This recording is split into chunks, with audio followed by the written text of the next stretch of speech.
Bismillahirrahmanirrahim. Today we will learn about how to describe a flower. As we know that a flower is the sexual part of flowering plants. A typical flower is composed of four whorls of modified floral leaves. These parts are calyx, corolla, androecium, and gynoecium. There are some terminology which should be known before describing a flower.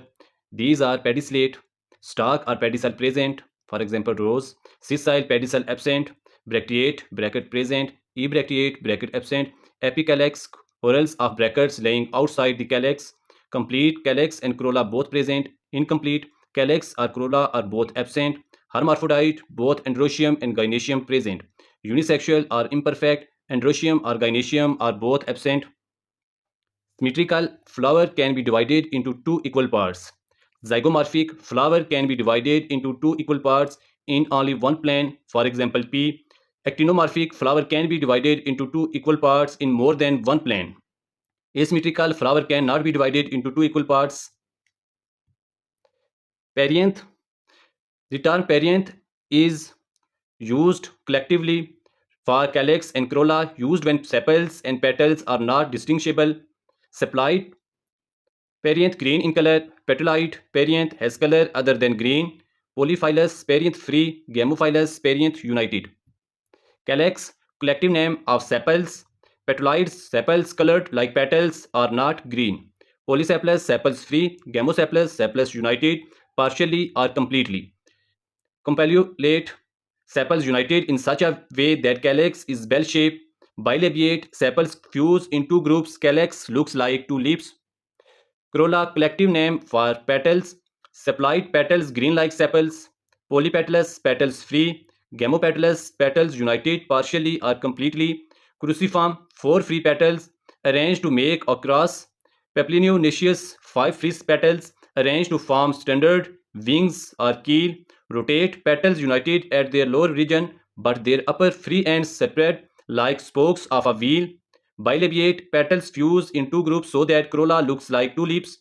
Open calyx or corolla, the sepals or petals do not meet at their edges. Androecium, collective name for stamens. Androecium is the male reproductive part of flower. Polyandrous, stamens free. Adelphus, filaments united but anther free. Tetradynamous, stamens 6 in number, two short and two long arranged in two whorls. Epipetalous, stamens attached with petals. Basifixed, filament attached to the base of the anther.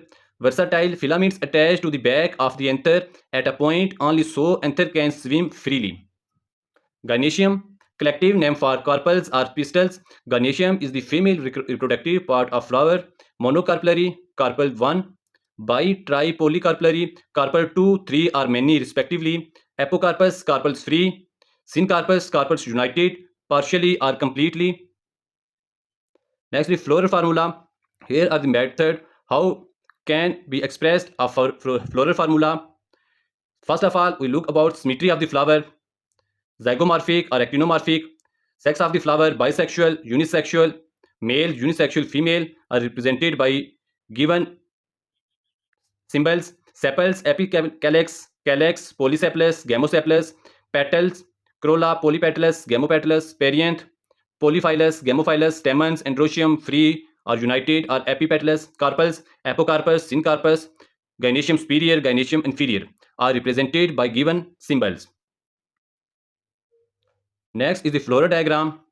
The floral diagram, as we discussed before, a flower is composed of four whorls. Similarly, a floral diagram is represented by four circles. Outermost circle represent calyx or sepals. Next one represent corolla or petals. The number 3 is represent androecium, the male reproductive part of flower, and the innermost and four whorl of flower is represent gynoecium or pistil.